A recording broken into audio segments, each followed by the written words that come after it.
Welcome back, gamers and flamers, hopping into a quick replay of this last series and a commanding victory coming in by Evil Geniuses. We see here Contracts. We just got to talk about him for a second. Yeah. Basically, what this replay is a dang Contracts highlight reel. That's basically what it is at this point. It's 13 minutes in. We saw a play that he was a part of. This is the second play that he's a part of. I guarantee we're going to watch another play where he makes a gigantic heist. Let's go and rewind and come back in. That's where he makes a grand escape with that last one. This is where he makes that grand escape.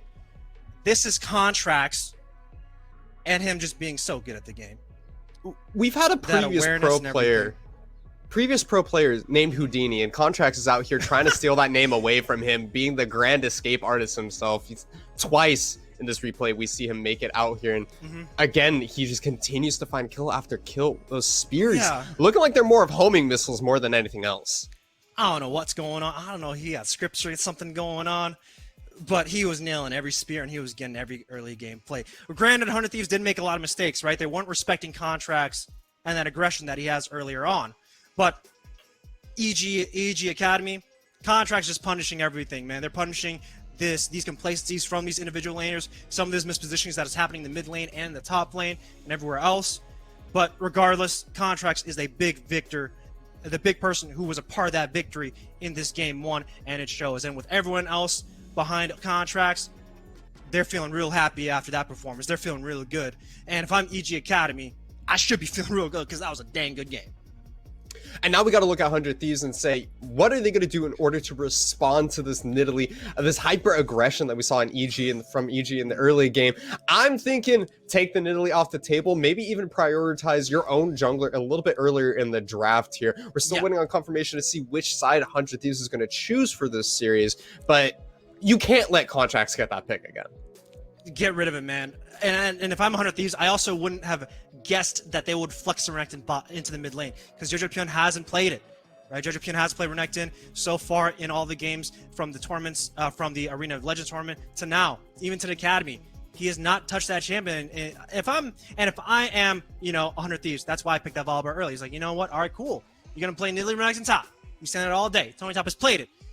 But then none of us were expect the flex of Jojo playing that Renekton mid, man. And he put a good performance on that.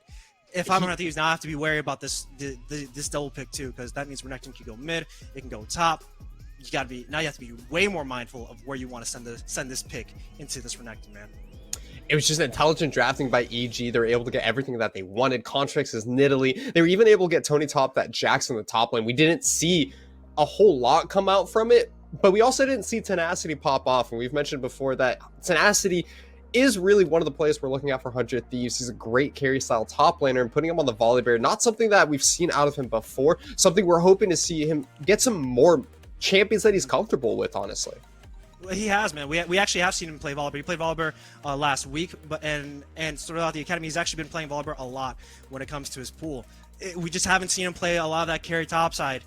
Where he's playing that Camille, that Aurelia, the champions that he's been known for back then. He was playing 100 Thieves next, but that's where 100 Thieves just have to discuss and figure out what they want to do. Do they want to set up a strong top side, or do you want to play towards Luger? And in that game, they did play towards Luger. They got some dragons for themselves. They're setting themselves up for success on the bottom side. It's just that Contracts was just dang too good on the Nidalee, man.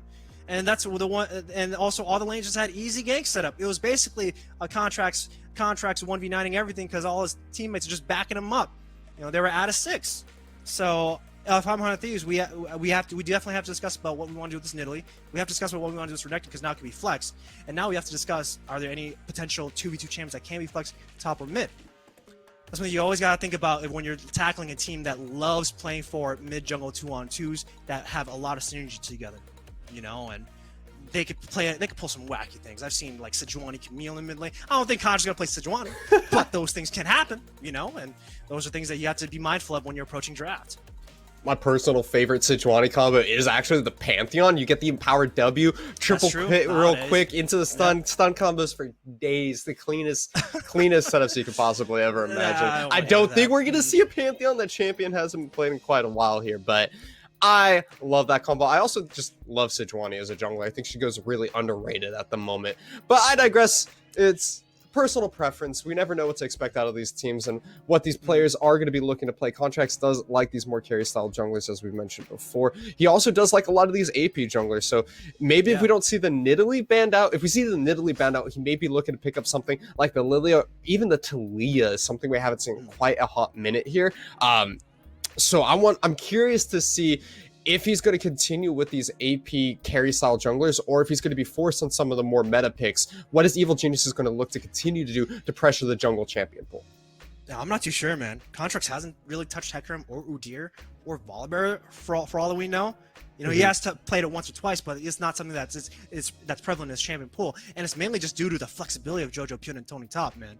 When you have a mid laner that can play Lucian, when you have a mid laner who can play, again, Renekton, you need an AP jungler. You need an AP jungler ASAP, so you have that even damage distribution across the board, and that's why you see EG Academy and Contracts favoring these AP junglers. But I'm not too sure. I don't know if there's a way to force EG Academy to play like standard control mage mid lane. You know, not these AP not like an Nidalee that can start snowballing really early on, or something that can just easily fight 2-on-2. It's going to be very tough because remember, like Talia, and even if you don't, Talia is just a champion that just full clears the jungle really fast, even though it's a little bit dangerous because you can't get tackled on early, but it's a champion that just moves around the map real fast and just create a lot of action. Instead of looking for 2v2s, it just changes to map plays in the early game, kind of like a Nocturne. But that's just EG Academy's MO. You know, let's play fast, let's play loose, let's play early, let's tackle some of these weaknesses and in these holes of some of these teams.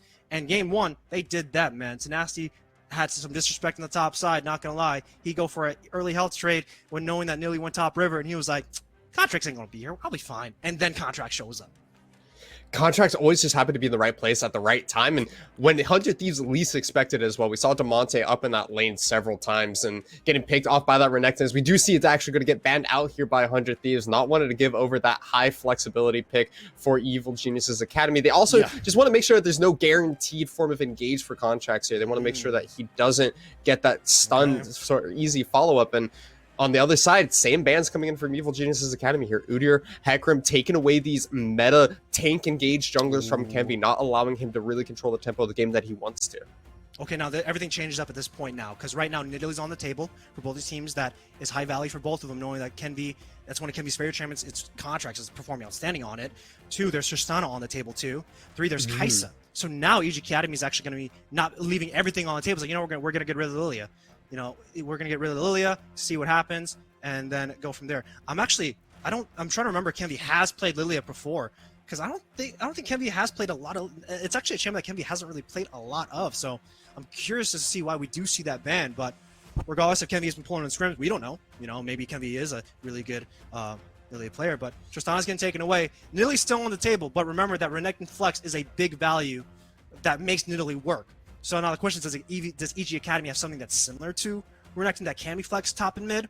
I'm not too sure, but we'll have to just wait and see if EG Academy wants that Nidalee for themselves. Oh, I forgot to mention one thing that is up is that Kai'Sa that Luger is really good at, but Shoryu is also really good at. This is also an AD carry that's actually high value for both these teams, but knowing that Kai'Sa is now, knowing that Tristana's taken away, Kai'Sa basically becomes Shoryu's pick here, and like I said, man, they're just taking away what 100 Thieves Academy are really good at. They like the Nidalee, they like the Kai'Sa. We're also good at that too, so we're going to take that away. The Contracts Nidalee locked in once again here. I'm personally a huge fan of the Tristana pickup here. I think that this champion is insanely strong, can be flexed mid, can be flexed in the bottom lane, and just has such great early and late game potential here. I also think it's a great pick into the Kai'Sa in particular, because Kai'Sa is a short range AD carry, doesn't have too many escape tools outside of the quick speed boost here. And when you pair it with the Rel here getting locked in by 100 Thieves, wasn't taken away by Evil Geniuses. This is a classic combo coming in here. Tristana jumps in, it lines up the stun perfectly, then Kenvi is able to come in with a knockup of his own, and there's just nothing that Kai'Sa could do to move away from it. I love this bot lane pairing coming in from 100 Thieves, and I want to see 100 Thieves use that flexibility in their draft and use that flexibility in their team comp to put the focus into the bottom lane here. Yeah, that's what I'm a little bit curious of. You know, if I'm 100 Thieves, we'll have to see what we want to pick for Luger on the bottom side, what he wants to pick into Kai'Sa. You know, we have seen Samira from Shiro, and that's one of Shiro's favorite picks on the EG Prodigy squad, but Luger hasn't really played that. You know, maybe you could play something else, but EG Academy, they're sticking to their guns, man. We're going to pick an early game jungler. We're going to pick an early game mid laner. we're still going back to EG Academy's textbook play, and this solution can flex to both solo lanes. I want you guys to be mindful of that. Yeah, you're not setting up the Nidalee, but you're still allowing contracts to play that early game and just to move around the map. So EG Academy are just still sticking to that MO. 100 Thieves Academy, though, they're still locking in with that Volibear. Again, we just don't know where the Volibear is going to go. We're going to see on the top side because Tenacity has played this Volibear many times already. Kenvi hasn't pulled it out in the jungle, but we could see a swap. 100 Thieves Academy could play a mind game like what EG Academy did a mind game on us, all right? Jack's ban will be coming up by 100 Thieves here. I'm happy to see this because what 100 Thieves needs to look to do here in the drafts is they need to deny ways for contracts to get guaranteed engages, wait for contracts to start these fights in a positive way. I would be curious to see if Alistar gets banned out here by 100 Thieves here. Typically one of the guaranteed engage supports, perfectly lined up there from 100 Thieves, and they've taken away a couple of these ways that Evil Geniuses wants to start fights. The Nautilus is going to be a great pick. Leona also another one of those champions that is going to be able to lock down an opponent so that contracts can try and land these spears here. But they're going to have to find something else for their top lane as well. You do see that 100 Thieves have drafted themselves quite a bit of CC, quite a bit of engage, whereas Evil Geniuses, they got a lot of damage, but their only frontline member is Leona, and that's a one-way ticket style of champion. You need to see something that can kind of play frontline without abandoning their entire team. Woo. Oh. Okay, Kenvi. That's a lock-in, right? I just want to clarify. Yeah, that is a Kayn. That's locked in. I want to make sure. Seraphine's on the table, but not a lot of these. Both these teams don't really play it outside of maybe Shoryu on the AD carry position. But I'm so curious now. Kenvi's actually down to play Kayn into Nidalee, which of course has a fast clear. The thing is that you're playing into triple range, so Kenvi, I'm assuming, is going to go blue Kayn so that he can just assassinate this backline. But it also just means that EG Academy, if I'm them, I need to pick something that can help facilitate some of these fights. I need to pick something that can keep this Kayn on lockdown in case if he accesses backline, because Mystique's on Leona isn't going to be the only person who can do that job, because Mystique has a lot on his plate. Malphite is one of the options that can lock down that Kayn and can facilitate the fight. Orange is another good option as well. So EG Academy still sticking to their guns of playing that early 2v2 and moving around the map, but changing up these fights and making sure they're facilitating this is going to be a big thing for EG Academy. I'm just so curious about this Kayn because I don't see Kayn a lot, guys. We don't see Kayn a lot in Amateur. So I'm going to be with y'all. I'm going to be learning this Kayn and seeing how it works out for the rest of this game and see what Kenvi can do with it, man. This is going to be magic.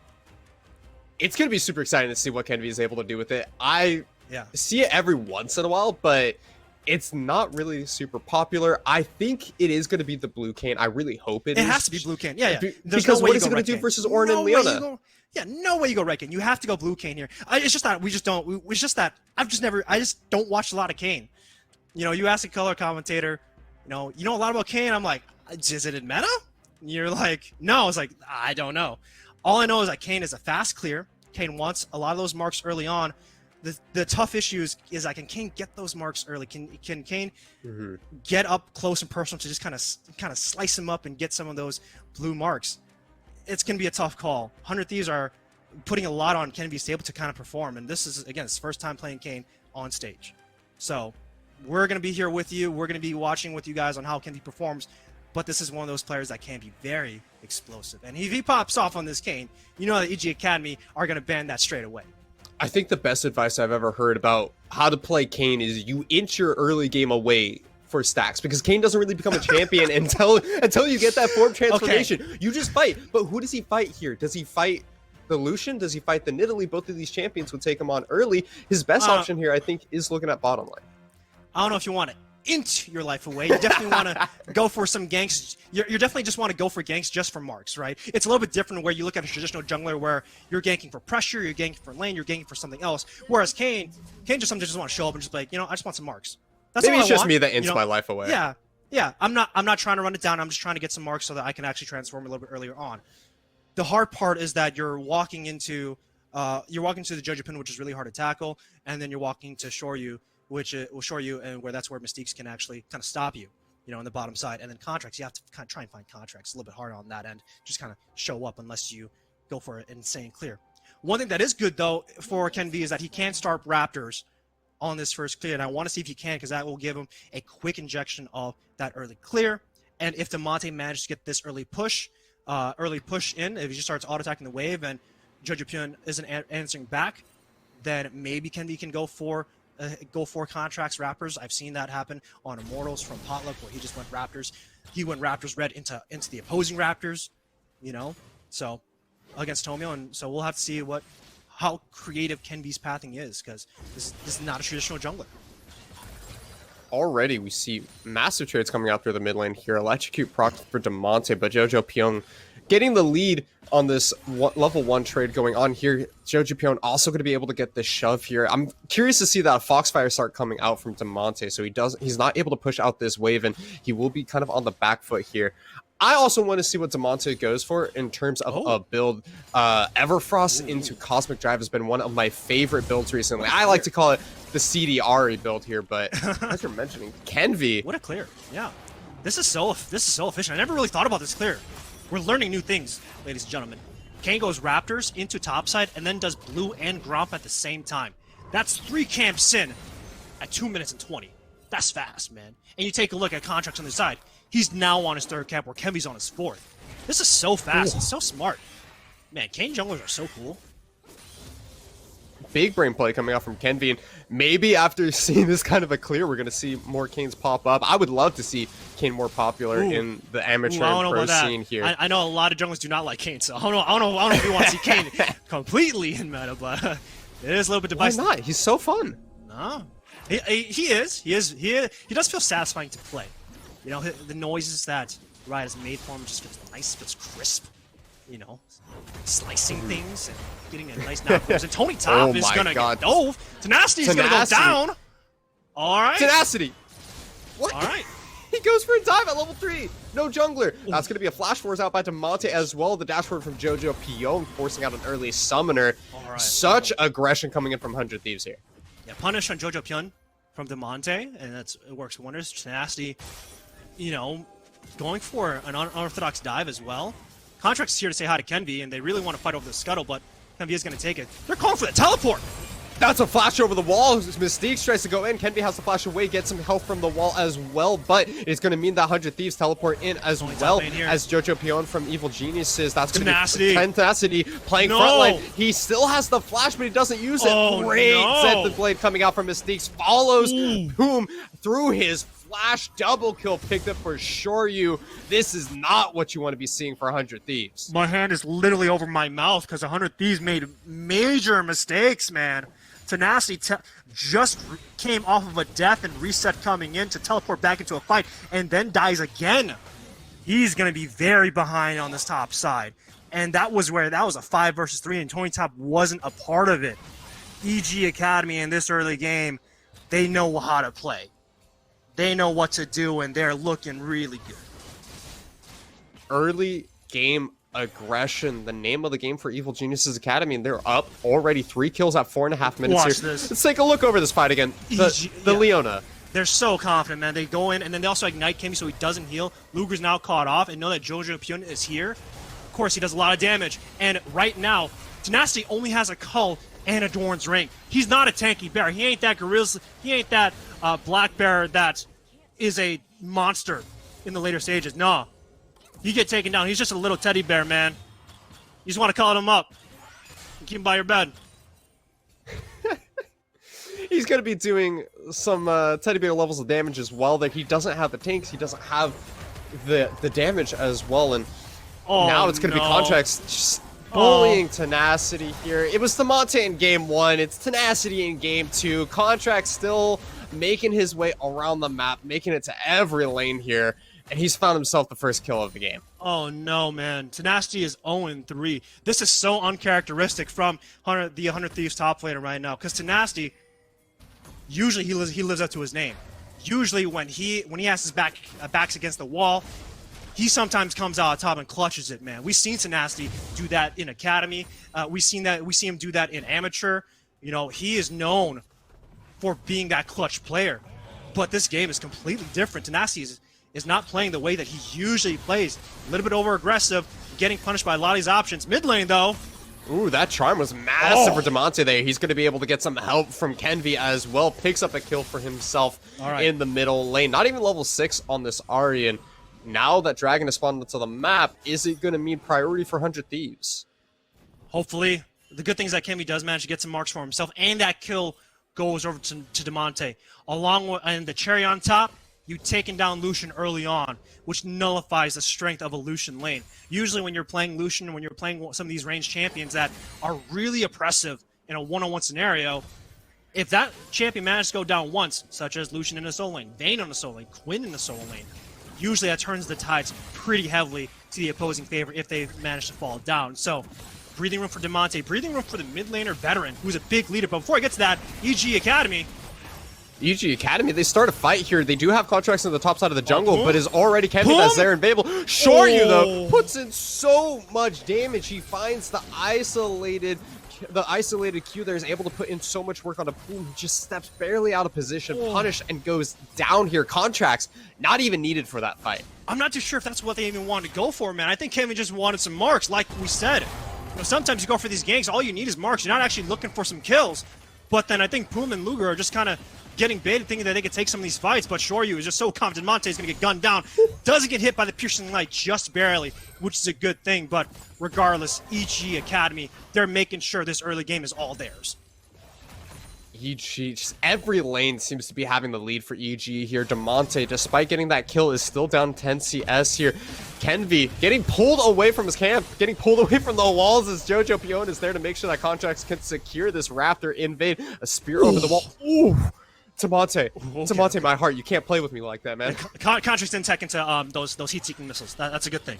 500 Thieves, we gotta make sure that those nearly spears are not heat-seeking missiles at this point in the game. 8 minutes in, but 8 minutes in right now, they're 2.5K ahead. And we take a look at the jungle. We take a look at Shoryu. We haven't really spoken a lot about Shoryu because in game 1 it was Jojo Pion and Contracts. Shoryu is 3-0, and Shoryu is a person that is another member that is very explosive on the EG Prodigy side. Almost as explosive as Kenvi and Tenacity, by the way. And you give this man 3 kills early on, you can expect Shoryu to make sure he carries that strength all the way through to the end game. Let's take a look at that jungle where Contracts finds Kenvi, man. And this is where Jojo Pion comes into, like, all this priority from bottom lane and mid lane to make sure that this Kane goes down. And this is the optimal way to punish that Kane. Making sure that, you know, you're taking him doon. Whoa! Oh! Demonte, the hair is chinny chin chin.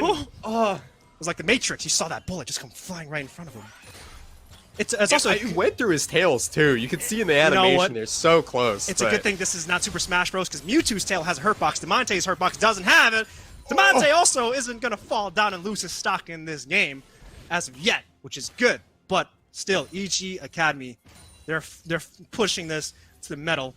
Envy's around the corner though. Jojo Pion has to run away. He wants these stacks. He's gonna find a little bit of harass there, but it's not gonna continue there. Colin comes out. Jojo Pion is able to keep himself alive there with a great disengage. No flash, or Jojo Pion will be down a flash from his aggressive play, but it's not gonna mean his death just quite yet. We take a look at topside and Tenacity just getting absolutely bullied. Evil Geniuses looking to start up this dragon. 100 Thieves will find it out though. I will say it is surprising to see Tony Top play Ornn. I think he's only played it once so far in all of the Academy and amateur games and all the tournaments that's been going on that's including Academy. I think he's only playing 1 game throughout that entire lifespan. He hasn't played it recently. So Tony Top making sure he's able to play some of these tanks that need to be a facilitator in these fights is very crucial in the way EG wants to play, because remember, you know, they picked 3 champions early on that kind of needs someone to create space for him. Ornn's definitely one of those champions that can do so. And it's definitely a tank that works well for Tony Top. With all these resets that are coming in, though, EG Academy has to pay up something. 100 Thieves, they're going to see if they can take this dragon as fast as they can. They're dropping to 2K. Mystiques and Contracts are around the corner, though. I think they're a little bit late on this. If they can get it. Ooh, Smite Secure coming in from Kenvi. They're able to pick up the dragon. Disengage trying to come up by 100 Thieves. Tony Top with the teleport. He finds 2. Boom. He has to sacrifice his life here in order to make sure that the rest of 100 Thieves is able to get out. Salutes to my man as he goes down, but he is able to sacrifice his life to guarantee Luger and Kenvi's escape. Dragon secured for 100 Thieves. Oh no, Kenvi. Kenvi. Okay. Kenvi. He flashed away. He flashed away. We're good. Kenvi makes it out. He's gonna walk away. He's only gonna die once this game, but right now, Poom and Tenacity are the 2 members who are just sacrificing themselves for the rest of the team, man. That's why I'm kind of wondering if 100 Thieves, maybe this Kane pick, I don't know if it's working out, because it just looks like Not that the game pick doesn't work out. It definitely can. It just feels like the rest of the squad just doesn't know how to play around it, you know? And that is one of the issues when you're picking a champion that has a fundamentally different playstyle than something that is very traditional. Jojo Pyun is going to get charmed on, going to get jumped on. Ooh, all 3 dashes used by Damonte, but the charm goes wide. Kenvi trying to find his way into this fight as well. Jojo Pyun putting out so much DPS into Damonte. Now it's Damonte that has to flash away, try and escape. A dash over the wall from Kenvi. Flash, dash. Contracts is almost able to get it, but Kenvi has to use the ultimate just to stay alive. It will secure the kill. Contracts walks back into his team. Mystique's walking in, and last hit in that one for sure. I'm worried for 100 Thieves. I know some of these players, man. I know some of these players, and I know how hungry they are to win. And to see this kind of performance, it's demoralizing. But let's take a look at this Dragon fight where they make a getaway, and this is where Poom sacrifices life. Good job on Tony Top, by the way, to land a 2-man knock that forces the heal and movers to just back away from the fight. But Poom has to hold the door. Like, he had to. There's no way, because otherwise all 3 of them could have just died left and right. So good job on Poom to just be the sacrificial piece on the chessboard. But 100 Thieves, they can't sacrifice too much, man. You lose a pawn, you lose another pawn, you lose a rook, you lose a bishop. Eventually, you're going to lose your queen, and that's your strongest piece. Can't be giving up too much, or else there'll be nothing less to give here. 12.5 minutes into this game. We are seeing a hefty 3,500 gold lead already for Evil Geniuses Academy here. It's so early in the game, and yet the gold difference is so massive. Look at the bot lane, man. Sure, he has the Gale Force and Serrated Dark already in. Luger only has, you know, the pickaxe and just a component for his mythic item. Eventually, Contract's going to get that Air Frost too for himself. And that's going to help him, you know, push forward, because knowing that Kenvi, he, instead of going for his Prowler's Claw or Dust Blade, I'm assuming Dust Blade because you're going Blue Cane, he actually opts in for, you know, the Umbral Glaive so that he can just clear out some wards and just make sure he's not getting. He's making sure he can just play this Vision game, but I'm not sure if this is the ideal build, by the way. I don't really know a lot of what Kane techs into. Monta's going to get jumped in and burn that Spirit Rush away. But yeah, 100 Thieves are just blowing a lot of their defensive options. Once you blow all these defensive options, though, you have to see if you can fight back. I don't know if they can. Spirit Rush is now on cooldown. No flash available for Damonte. The charm comes out, but it's going to hit the Rift Herald. Teleport coming in from Tenacity, but it's too late. Damonte's already gone down. Jojo Pyun also going down, though, for their efforts. The Rift Herald will not be able to execute the turret there. 1 for 1 at the end of the day. A lot of plating's picked up, but honestly, that helps 100 Thieves more. A little bit. It kind of does. You know, Jojo Pyun didn't have the bounty on him. Contract's still looking to go in and see if he can fight through. They want more, man. They want some Baron meat. Shoryu's here. Shoryu goes in. Killer Instinct is able to get him onto this fight. Tenacity has to use the Stormbringer in order to escape away from that one. 100 Thieves, another wave crashing into the turret here, but they're able to stay alive. They need to get some kills, man. They need to make sure that they're feeling good. And every time you do get a kill, it does give you that serotonin rush. It does give you that dopamine rush. Like, all right, cool. We get a breathing room. We get something back in return. These are the kind of moments that, you know, triggers us in humans, that, you know, getting these kills makes us feel good. You know, seeing your teammate get kills feels good. And that's what 100 Thieves really needs. They need to make sure they're feeling good in the second game, because they're feeling bad. It's going to be a mental warfare kind of game. And if you're already telling yourselves you've lost, then that's pretty much it. We need to see 100 Thieves bounce back ASAP.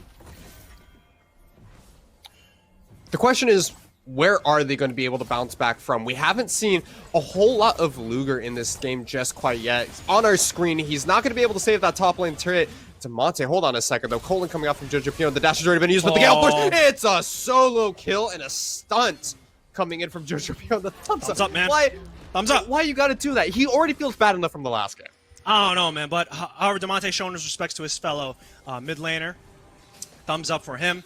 But EG Academy, it's kind of got their game plan. This is where I really like EG Academy and the way they're just playing. They're just feeling good. You know, they're playing confident. They're playing like, you know, we know all your options. We know what you want to do. We got the download in the way 100 Thieves wants to play, and it's just working out beautifully, man. They're calling out on some of these bluffs. They're calling out on some of these over-aggressive things that 100 Thieves are going for that's unsafe. And it's just beautiful, man. This is what you want to see when you are optimally punishing the opponent. They've been playing so aggressive throughout the early game, and Starting from champion select, even Lucian, Kaisa. We were expecting this Tristana to be playing very aggressive into the Kaisa, but Shoryu was able to find some kills for himself very early on to this game, and it's felt like Luger's just been quiet for the rest of this game because he's not able to win a fight just yet versus Shoryu. Dragon will be picked up by Evil Geniuses off the back of that pick in the mid lane. Mid lane turret also going down. It is 3 turrets to none. It is 1 dragon apiece. It is a 6,000 gold lead at 16 and a half minutes in. A massive gold differential here for Evil Geniuses. And, you know, we always like to give these teams a way to come back into the game, but when you're this far behind, this early into the game, it just feels like 100 Thieves are not on the same page today. Sometimes you just kind of go in and it's just an off day, you know. Regardless, you know, 100 Thieves still have if they do lose this game, they still have a chance throughout the rest of Proving Grounds as EG advances forward. But you know, if I'm 100 Thieves, you know, just gotta be analytical, gotta be patient, gotta wait for our time. They jump on Jojo Pyun. Jojo Pyun just going to get the calling in return here. Poom's trying to kind of try and start this fight for the rest of the team. Ooh, that's a great combo coming in. This is what he needs to see. That's going to be Shoryu coming in as well, though. He's going to be able to end this one for his team. It may have been started by 100 Thieves, but it's going to be Evil Geniuses that find 2 at the end of the day. Tony Top does go down for his efforts, but Evil Geniuses ready with the clap back. And it's just so hard, man. Knowing that Shoryu has the Kaisa and she could just jump in with a killer instinct Damonte before, hop over the blast cone and make sure he's okay. But knowing that Shoryu can just jump in with a killer instinct from half a screen away and Luger has to walk himself up, Luger was unable to participate in that fight. And that's unfortunate. Luger has been a standout AD carry throughout the entire time of Academy and everything and Proving Grounds, where he's put on some tremendous numbers. 100 Thieves, again, have played towards that bottom side, but we take a look at this fight where they think they can find Jojo Pyun. Jojo Pyun dashes away with that Gale Force, and Mystique's holding Damonte off. This is where EG kind of looked worried. We saw Tony Top fall down, Call of Fortune doesn't get knocked away, but look at where Shoryu's already here, and look at where Luger's at. Luger's like, hey guys, y'all want to join this fight? And he's like, oh, the fight's already done. I was like, oh, crap. Dang, I want to get some kills for myself, but 100 Thieves need to figure out a way to just be more cohesive, because they're just kind of discombobbled, man. It definitely feels like they're not all on the same page so far this game here. We're waiting to see what 100 Thieves is able to find for themselves. A great engage coming out from Poom in that last fight. I do have to give him props on that one as well. Yeah. He found 3 members with that knockup. It's just a Shoryu got there first, and that's just the unfortunate part, man. Yeah, when the AD carries aren't there, you don't have the damage to follow up. It's so difficult for 100 Thieves to capitalize on that great engage. They will be able to find a turret for themselves on the bottom side of the map, so gotta look at the silver lining. Gotta find the little things here for 100 Thieves. Contracts trying to pick up that second Rift Herald as well. A minute until the Baron spawns. That's good. 2 minutes until the next Dragon. Luger able to pick up that bot lane turret. He gets the solo gold. What can 100 Thieves continue to find? Okay, Damonte's just gonna get some trade on the Mystiques, but you know, every small thing for 100 Thieves should matter, man. Everything that you get, you gotta tell yourselves, you know, this is a good thing. You know, what we're doing is a good thing. As long as we're not giving too much, as long as we're not dying left and right, making individual mistakes, stalling this out is a good thing, okay? It's one of the big things that players have to tell themselves when they're on this kind of back foot in a Game 2 situation, where you have to calm yourself, you have to calm your teammates down, make sure that you guys are rallying yourselves up. Because we've seen 100 Thieves, man. These guys are clutch kings. Tenacity's a clutch king. Kenby's a clutch king. Poom's a clutch king. We need to make sure if they're kings tonight, though. I want to really quickly look at the atomization between these two teams. In particular, the Kayn build here. It's not the most. He's just behind, man. He's just behind, man. Imagine if Kayn was like 3-0. He would have Dustblade by now, and he would have, of course, the Emerald Glaive in, and he'd be assassinating the backline. But it's just the state of the game where you fall behind early, and then, you know, you're unable to get some of these camps. He has Blue Kayn, which is good, but you know, everyone else already has their items, and everyone else is just kind of able to survive that instant burst of what Blue Kayn offers. And knowing that they have 2 bodyguards, you know, Tony Top and Mystiques, even the linebackers, making sure Kenby doesn't blitz him on the back end. Really tough for Kenby to try and find something. So let's see if 100 Thieves can do something with it. I'm waiting to see when that tier comes online for Kenby as well. It's a very unique Kayn build that's been kind of populating itself in solo queue recently. You do pick up the Mana Mune because it gives so much extra percentage damage. And it also allows for Kenby to spam his abilities. And when he has that on-hit extra damage for all of his abilities, massive burst potential coming in from Kenvi, but we still have to wait, like you said, until he's able to find himself a little bit more time, stack up that tier, maybe complete his mythic item and the completed mana immune before anything else can really happen for 100 Thieves here. Rift Herald will be dropped in the mid lane. So they're going to be getting pressure onto the inhibitor turret here. Evil Geniuses might be looking to pick up the inhibitor, but instead just backing off, letting that one crash. Mid lane turret going down extremely low. Dragon is on the map. Baron available as well. It's up to Evil Geniuses to determine, though, which objective do they want to focus right now. You actually don't really need to take anyone, you know. Take them if it's free, of course, but you don't need to set up in a position where you can coin flip. Rather just to strip all these camps away from Kenvi, rather just kind of take all these farms and fix those waves and just make sure you're just choking 100 Thieves out. That's the biggest thing when you're ahead, where you can just strip these camps, strip everything of what 100 Thieves should have access for, and make sure it's out of the game. It's a really good way if EG Academy want to suffocate their opponent, man. It feels really bad as a jungler when, you know, you're behind and you don't have access to any of these camps, and you're like, guys, I need farm. But then that means you're sharing farm with some of these laners that also need farm too. And that's where it hurts the team a lot, when you just have to share all this gold and all this economy with each other.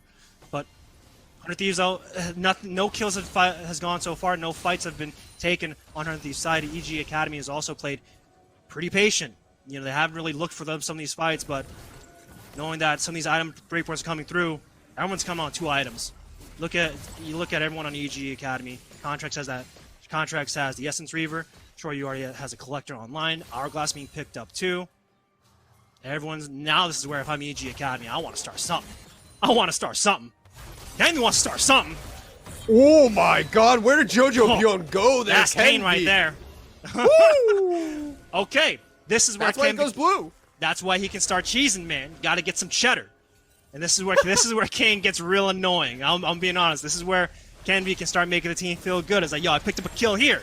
We're stalling things out. It's like, all right, now 100 Thieves are going to get a good little momentum swing because, you know, your fellow teammate got a kill and got a catch. These are good things for 100 Thieves, and with this kill, hopefully starts becoming the first little stack of that momentum being built up. It is one small step in the correct direction for 100 Thieves here, but they are still down 4,000 gold. I was gonna say, look at where Kenvi's still at. He's still sticking around that top side, by the way. He's like, looking. yo, he's Metal Gear Soliding. Oh, he's behind. He's found Contracts. He's going to be going in. That's going to be Contracts. Forced to use the Zanius there. The Ornhorde comes out, but it's missed time. He doesn't get the knockup. Contracts is able to get out live, but Evil Geniuses, Jojo Pion is able to make it back into the fight. The assassination does not happen for 100 Thieves here. Baron, for sure going to be picked up by Evil Geniuses here alongside the 3 kills. Fool me once, shame on you. Fool me twice. Kenvi, you going down 2. That's what EG Academy are saying to himself, where he can be try to find a flank, but Contracts managed to flash away. EG Academy now finding the good punish against the way Kenvi wants to play now. And they're getting the download, like I said. Oh, Mystique's trying to read that flash. Demonte going to try and answer back. Oh, Jojo Pion, he's not under the turret, though. Oh, he does get one shot. The trade! Woo! It's a 1-for-1 at the end of the day. Demonte put it on the schmooze, but Jojo Pion just has way too much damage. Is able to take down Demonte, but it is going to mean at least one member of Evil Geniuses doesn't have Baron buff anymore, because Baron is secured for them, as they're now sitting on a 6,000 gold lead. They're going to try and look for some of these turrets for sure. And now what is it that we can see? And this is where that fight, Kenvi gets jumped, and Contracts does a really good job stalling everything else out. But Mystique stunning up Kenvi is a big momentum swing in this fight, because that's where Kenvi was when we want to start up everything. Of course, when the jungler's down, you call for that Baron gets started up, and that's a really good thing. But 100 Thieves, now they're starting to be creative. This is what I like to see, where you're back against the wall, try and be desperate, try and see if you can make some cheddar. You have to go for some high-risk plays when you're in this kind of situation, knowing that you're against Baron, knowing that you have to try and go for the assassination. Kenvi wants to find one. Everfrost is going to stall everything out, but EG Academy, they're being very patient. This is discipline that we like to see. Shoryu's going in. Oh, Shoryu, he gets it. The assassination on the Kenvi. He says, I can do your job, but better here. Killer Instinct's able to find that one for himself. 100 Thieves has to back away here. Baron buff is going to be applied to these minions in the mid lane, and for sure, that Rift Herald damage coming in from earlier is going to be putting in some work, because that means his inhibitor turret will drop down so fast here. Colin coming out, dash forward, Demonte. He has to use the Spirit Rush in order to back away from Jojo Pion, and the first inhibitor of the game goes down 25 minutes in. Another dash forward from Demonte. He wants to try and find a pick here. EG, they're going to look to try and end 4 members still alive for 100 Thieves, Tenacity, and boom, they need to find some kind of engage here, but Tony Top is stalling out. A charm onto the tank, boom, he gets into the backline, big damage, big CC, but it is Shoryu that finds the first kill of the fight. He finds a double kill. Now, Kenby is back onto the map. He dashes for it. Is he going to be able to find something? He finds Tony Top. He gets the dash into Shoryu. Is he going to be able to find the execution? No, he has to back away. He's so squishy, and Kaisa is still alive. Kaisa does so much damage in these team fights. Damonte, without the Spirit Rush, without that ultimate that he had to use defensively earlier, cannot continue this fight. 100 Thieves live to live another day, though. You can just look at where Luger was at, and he barely threw any of those shots out. He was so scared just walking up and trying to get some damage down. But yo, if I'm Luger, you got to step up, man. You got to see if you can get something back in return, because I think Luger could have cleaned up that fight when that rocket jump was coming back up on the back end. I think he could have won him that fight, but maybe some hesitancy coming through, maybe just a little bit, not confident in his ability. But regardless, this is the sole point. 100 Thieves is going to be on first, knowing that Jojo Pyun is off the table. They're teleporting in. They want to contest, but I don't know if they can. Damonte is extremely low as this team fight starts out. Tenacity looking to sacrifice his life to make sure the rest of his team gets out here. Dragon will be secured by 100 Thieves, so Drake for their top laner's life. 40 seconds left on Tenacity. Our Evil Genius is going to look for a punish here. Everyone rotating down towards the bottom side of the map, most likely looking to pick up this bot lane inner turret. Oh, they're just walking mid, man. They just want to see if they can end the game, knowing that Tenacity's down. That's a big front line away from 100 Thieves, and EG Academy, I think for themselves, I would be okay trying to do this because Call of Fortune is now up. This is where they've tried to take the game. Oh, there goes Shoryu, but that's going to be a re-engage coming in from Boom. Are they going to be able to find much? Watch Luger. Is he going to be able to get as much damage as he can? Shoryu's down! Shoryu's down! Kevin finds the assassination. Luger can win this. You can go in. Luger jumps into the back line. Oh, no! By mistake, but the stun. The knockback. Is he going to be able to keep us safe alive? No! Homing missile from Contracts finds the AD carry. Tenacity is alive. Can he find the pick that he needs to get stunned up? Mystiques is going to get jumped on. Mystiques is going to get killed, but Tenacity, he is getting chunked. He is getting bursted. He goes down. Damonte, the only man standing left for 100 Thieves, and Jojo Pyun has the healthier health bar. There are no more Nexus turrets. There's only Lucian. There's only Damonte, and there is only the victory. Spirit Rush. He finds it, and he saves the game for 100 Thieves. They are still in this. Oh, man, so nervous right there. And Shoryu was the first one to fall down from EG Academy's side. That was where 100 Thieves had that chance to swing back in. And good job on that end, knowing that Damonte gets that one-on-one. Pay attention to Shoryu and how he got deleted.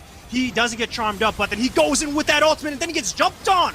He killer instincts in with 3 members, and that allows Luger to come in. But I gotta point out Luger in this mistake. He rocket jumps right on top of Mystique. That sets up the stun, that sets up Contracts. That's not what you want to see as he gets speared up at the back end. 2 mistakes from both AD carries on both sides, but that results in this very close and very tense situation where 100 Thieves have to call in for that defense. Damonte's doing the best he can. He barely has any mana, but he claims it at the back end, and Jojo Pyun doesn't want to continue. He's like, you know what? I can try and end this. I can. Damonte, he got that one-on-one, though. He got that ultimate online. He's like, I can take this. This is my one-on-one, and now I'm defending this and gets a shutdown. So 100 Thieves answering back a little bit late, but they do it nonetheless. They're able to stall out this game just a little bit longer than we thought this game would be going. It is a seriously intense game, too, here between these two teams. And I want to point out that I think Luger had the right idea by going into the backline there, but Mystiques is just playing this game so phenomenally. Every time 100 Thieves looks to force and engage, every time somebody jumps in from the side of 100 Thieves, he is there ready with the Shield of Daybreak, bops him right in the face and says, no, you don't get to kill my backline. Shoryu had already stepped too far out of position, but he was able to keep himself alive there and allow Contracts to get the turnaround. So it's just a back and forth game constantly between these two teams. Damonte taking the calling there, forced to back away, half of his health bar already gone, as it looks like Evil Geniuses, they want to try and set up for this Baron once again. But you take a look at 100 Thieves' side right now, Icarus is so dark for all of them. They have to walk in real close. Those EG Academy, they can take this. They have double AD carries. This thing's melting pretty fast, but they have already gone through. They want to go on Tenacity. Oh, Tenacity is bursted out. Shoryu was able to find the last auto attack there. Teleport coming in from Don. He will be here to try and help, but the Leon ultimate, it does not find the stun. Kenby, is he able to get damage? Watch Luger. He gets one. He's going to get so much damage. Is Kenby able to get damage in the back lane? Luger jumps in. He finds a second. Contract so down. The Tristano resets come in, and 100 Thieves, They are back and better than ever, baby. Contracts with the Zonius is not going to be able to save him for long. He cannot Houdini his way out of this one. And in a phenomenal turnaround fight, 100 Thieves find all 5. Luger clutches it out. I talked about this so much. 100 Thieves depends on Luger so much in late game situations. And finally, he gets awoken from his hyperbolic time chamber with 20 seconds on the mark. Only Mystiques is coming up with 5 seconds left. 100 Thieves, I think you're going to back off after this inhibitor. You don't want anything else. That's right. Good. Back off. Make sure you come back on the map because Ella Drake is coming up. I'm sorry, not Ella Drake. Infernal Drake is coming up, and that's going to be sole point. Baron's still on the table, but Luger, he's putting on a show. 100 Thieves, they're making things explosive. Take a look at where Luger is in this fight. It's Nasty, of course, goes down early on. Mystiques gets on, but a great buffer and a dodge stalls this entire team out. Demonte and Poom and Kenvi are the ones who are distracting everything while Luger is tapping heads left and right like this is a game of Valorant right now. He jumps on people. He's Goomba stomping left and right on the squad. In EG Academy, they're routed. Now if I'm EG Academy, I gotta be real afraid because you don't want to deal with an explosive 100 Thieves roster. And we talked about momentum coming into this game. Evil Geniuses, they play for the early game momentum, and now it is 100 Thieves that have turned this in their favor. That gold lead, 6,000 at 16.5 minutes in, down to 2K here at 32 minutes, twice the time, and yet half of the gold lead. 100 Thieves have been playing the defense so well here. They're not starting the Baron just quite yet. It looks like 100 Thieves trying to go. Kennedy, he gets stunned. Kennedy gets blown up. He's been playing Assassination all game, but this time around, he's not able to find it. Luger is still alive, though. He gets one. Mystiques goes down. Tenacity has to use the Stormbringer in order to keep himself safe, but the rest of Evil Geniuses, they want to look to end here. There is no Nexus turrets. They're going to be looking for the inhibitor. Luger, he wants to try and go in here, but he does not have that rocket jump available. He cannot go in without the rest of his team here. Demonte is trying to stall for the wave, but they don't have a Nexus turret. Where is Demonte? He needs to be in this fight. Tenacity goes down. They're going for the Nexus. Luger is going to be able to defend his team. He has to come in to try and find Soryu, but it's not going to be enough. They walk it through the mid lane. They find the Nexus. And they find game 2. My God, EG. Y'all are gambling so much, and you guys pay that off. Holy cow. Y'all called out 100 Thieves so hard with that rush in the mid lane. How crazy is that? How confident EG Academy has to be like, oh no, we lost one of our members. It's okay. We can just walk down mid and we can get this Nexus. There's no Nexus turrets up. Even though it's a 4-on-4, we can take this. And they make it work, man. I thought 100 Thieves were going to come back. I think everyone was going to think 100 Thieves were going to come back in that game. But EG Academy, they go for a big Hail Mary, and it paid off with a 2-0 against 100 Thieves Academy, which is the 3rd seed. EG Academy, again, they're the 11th seed coming in. On paper, this is an upset, but remember when we started this broadcast. Anybody can take down anybody. And that's what that game was. EG Academy come out on top. It's just nothing but upsets all day. The underdogs seem to be running playing grounds this year, or proving grounds this year around. And, you know, taking a look at that very last team fight that we saw here, we can go into this one, and Kenvi gets, or this was just before the Baron gets picked up here. Kenvi. This is the turn, man. Oh no, this is where EG this is early on. But this is early on, but this is where everything kind of went downhill for EG Academy for a little bit. Just a little bit. Both AD carries made big mistakes where Luger could have cleaned up this fight if he just didn't rocket jump right in front of Mystique's face, and vice versa. Shoryu just didn't Killer Instinct into all 5. You know, that's where 100 Thieves had a fighting chance. And they did it again, man. They did this fight and they did another fight, and then they won. They could have won. They got middle inhibitor, but it just came down to a Hail Mary play from both people just pushing it down mid. And that's how crazy it is. This is why League of Legends is fun, man. Some of these players come up with some creative things, and it's awesome to see. You can't take a look at this kind of game either. It's just like phenomenal play across the board. Both teams playing super aggressive. Both teams really taking it to each other when it comes to the mechanical fights. And we see here Demonte is able to find the 1v1 versus Jojo Pion to save his Nexus down below a 4th of health too. And this is the fight where Luger pops off. Look at him buffer the rocket jump away from Mystiques in that Zenith Blade, and then pay attention to how everyone jumps in so that Luger is able to just free hit everyone. Shoryu's in there. Shoryu can't really do a lot of damage, but Luger is just making sure that he can do a lot. And Kenvi, of course, going with that ultimate, make sure he's invulnerable to the entire time. Assassinates a lot of members. You know, EG Academy, I don't know how you guys are feeling after this moment, But if I'm me, I would definitely be feeling close. And this is where you call that bluff, where, you know, if you guys are behind us, we're just going to keep on walking forward. We're going to be looking at continually to end. Of course, contracts, I'm pretty sure you had Lichbane just auto-attacking that turret along with Shoryu too, knowing that he is the big AD carry that can take that Nexus down as soon as possible, come out with a clutch win. Because it was getting real sweaty real soon, knowing that 100 Thieves was had the backs, man. They were just on the ground looking to see if they could come back up like it was a game of volleyball, Icarus. But that's where I gotta wonder. I think that's where we all gotta wonder. Imagine 100 Thieves actually played a little bit cleaner, and if 100 Thieves actually just take the time and just be patient in some of these kind of movements in some of these games, I think it would have made this game a lot closer and not as heavily favored for the EG Academy early game. Evil Geniuses Academy played their early game so phenomenally well, but you do really have to wonder. Kenvi, I think, needed to get more of his style of junglers, needed to play something a little bit more along the lines of what he enjoys playing, but you can't really do that when Evil Geniuses comes in with such a great draft plan. They're able to triple ban out Kenvi. They take away especially the Hecarim and the Udyr. He just wasn't allowed to play the tempo game that he wanted to play. And I give him props. Those last couple of T fights, Kenvi was popping off, and unfortunately, he didn't get picked off in that last team fight. I think he would have continued to pop up. He was constantly just blowing up the backline members of Evil Geniuses Academy. But when he takes the Leona ult straight to the face and gets picked up at the start, it makes it difficult for him to continue through on those fights. And not having that engage potential, that burst potential alongside Poon, makes it difficult for them to continue to play out these team fights. I'm just now curious now knowing that Contracts played Nidalee twice, and Kenvi played Nocturne game 1, then played Kayn game 2, two champs that he hasn't played before on stage. Does he really have anything else to play, man? You know, they banned Lilia. He hasn't played Lilia on. I think he only played one game on Lilia. Udyr and Hecarim are banned. He didn't opt in for the Graves for himself. So I think definitely there's some questions that we all got to ask ourselves. You know, what else can Kenvi play outside of Nidalee and outside of Udyr and outside of Hecarim? You know, outside the big three. Of course, he still has that Graves on deck, but you know, we don't really see Graves unless you're counter picking into Volibear if the team is looking to blind pick that Volibear in the jungle. You know, because he doesn't really play Volibear, he doesn't really play Olaf. He played Kayn, he played Nocturne, but it just wasn't effective in those games. So that is what I'm wondering. But regardless, 100 Thieves still have a chance, man. They still have a chance to impress, because even though they did take this loss, and even though in this game too they did look shaky, they still have a lot of name and a lot of tenure behind their skill. I still expect them to show up on the loser side of the bracket. I still expect them to just sit back and just take a breather, figure out what their game plan is, and when we see them next time, they're going to be looking to answer back real fast.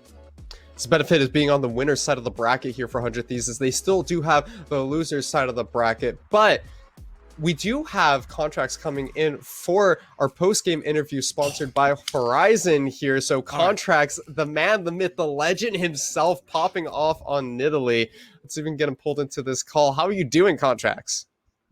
Hey, how's it going? I'm doing good. All right, contracts. I got to ask, man. Game 1, you were smurfing, right? I just want to clarify for me and for the audience, right? You were hard smurfing, right? Yeah, of course. I mean, that's what it is, right? You have 13 kills on I guess so. I guess so. It's that easy. You made 2 heists. I just want to let you know you made 2 heists. You basically made a highlight reel. So someone's going to clip just that game, and it'll be just your game. Icarus, you got a question for Mr. Contracts, man? So coming into this game, I'm curious to see, you picked it Nidalee in both games for sure. And we're kind of talking about the champion pools. Is this something that you guys specifically drafted against 100 Thieves, knowing that Kenvi likes the Hecarim and the Udyr, which you guys banned both of those in both games? And then you pick it up the Nidalee and kind of questioning his pushing his champion pool, or was this something just, I like Nidalee, I want to play Nidalee? I'm just curious to see, what was the idea behind the draft there? Yeah, I mean, the meta right now is like Udyr Hecarim, right? So a lot of the junglers are just like, that's like their comfort. They're not really practicing too much else because they're usually always open. So yeah, I mean, banning the junglers just kind of makes it to where I have more of a say in how I can just abuse the jungle matchup a little bit more than if it's just like those power farm junglers. So it definitely just makes me able to kind of go free, I guess, you know, just kind of do what I can to impact the game. Then I got to ask you then, you know, since previously you guys have been playing this early game, playing this really heavy, like, you know, mid priority and along with that jungle priority kind of game style, How's it like working with Jojo Pyun and the rest of the team and just playing this kind of way where, you're kind of getting the most agency in the early game just to play the way you want? How's that kind of just affecting the team, and how is that, just working for your squad? Dude, JoJo is so good, man. Like this guy is like a 16-year-old dude. Dude, he kind of reminds me of myself back in the day, you know? I mean, no, he just picks up concepts so fast. You know, his improvement from the start of the split to now is really, really insane. And this guy is gonna be fucking. Oh, whoa! My bad. Watch that Whoa! leg. He's gonna be. Hey, He's just gonna heads be up. really, Just heads up. I didn't really shore good. you, and he also swear too. Yeah, my bad. No, but he's gonna be really, really good. This guy will be in Yeah. LCS soon, for sure. No doubt. That's All super right. exciting to hear. One last final question. Cloud9 Academy, #1 seed. You guys are playing off against them next week as well.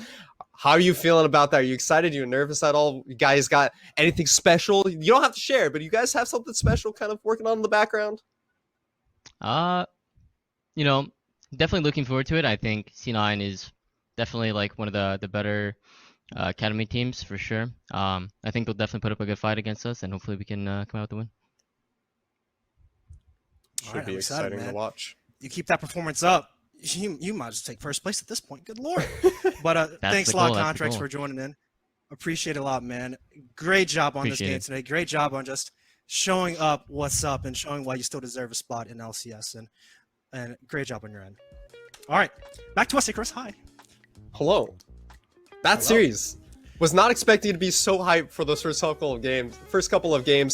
100 Thieves, Evil EG, they showed up, and we're looking at a 2-0, and we see a lot of 2-0s throughout these tournaments, but we got to give major props to the teams that are not winning here, because every team is just so close here. 100 Thieves putting up a great performance in the very end of game 2 there, especially. And I don't want people to go home and think, oh, 100 Thieves is a bad team here, because they fought their hardest. They did. I think you can definitely say maybe from game 1 going to game 2, it was a little bit iffy when it comes to just kind of like snapping yourself out of that situation. You took a hard loss. Contracts had a great performance. How do you bounce back? And 100 Thieves, they just didn't bounce back quick enough to make sure they rally themselves going into that game too.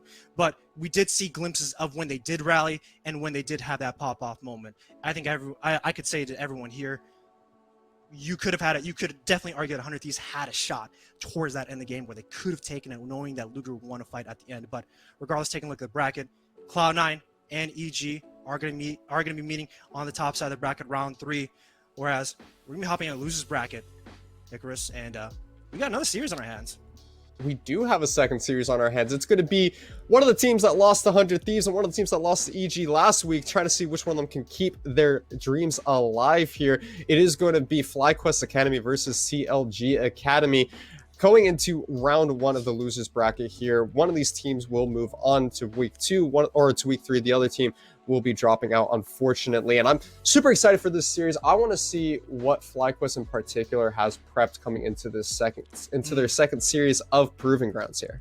I spoke a lot with some of the staff members on FlyQuest, and much appreciated, by the way, to you staff members when I just want to know more about some of these players and know how you guys operate. This is a squad that's hungry. Of course, everyone's hungry, but that's the one thing that they want me to tell everyone is that these 5 players, they are desperate to try and show up and to make sure that they put on a good performance. Tomo is going to be the big leader on the bot side that I actually want to keep our eyes on, because whenever we look at Tomo, especially recently, the wins that he has, he's popping off, man. We look at FlyQuest, they're such a bottom-oriented composition and a team that plays around Tomo, and when he gets going, it is very hard to say. It's very hard to even try and tackle him at that point. He's one of the only members right now in Proving Grounds that loves playing Aphelios, which is you could say a 1v9 kind of character for himself. But then everyone else, not to diminish everyone else on FlyQuest, but it's looking really good, man. They also have one of the other members from 100 Thieves Next on the other side, and that's NXI. And on the opposite side, COG Academy, they got hooks too. This is kind of like 100 Thieves Next reunion, all on the different sides, guys, by the way. So regardless, we get all 5 of them. We get all 5 of them. Why not? But regardless, FlyQuest and CLG Academy, I'm excited to see how both these guys come in after that amazing 2-game series between 100 Thieves Academy and EG Academy. With that, ladies and gentlemen, we are going to throw it over to a quick delay as we get set up for our second series of the day. Series 1, super hyped. Series 2, I'm hoping to perform just as well. Hopefully 3 games this time around, because 2 games just wasn't enough for me. We'll see you guys in just a couple of minutes. Don't go anywhere. 3 games might kill me. Verizon believes everyone deserves the best. That's why we start with 5G from America's most reliable network. Verizon 5G is next level. Then give families plans to mix and match, so you only pay for what you need starting at $35. It's so much more than just a great network. And offer the best in entertainment on select unlimited plans, like Disney Plus, Hulu, and ESPN Plus, as well as Discovery Plus, with a Galaxy S21 Plus 5G when you buy one. There's no reason to settle for less than the best, only from Verizon.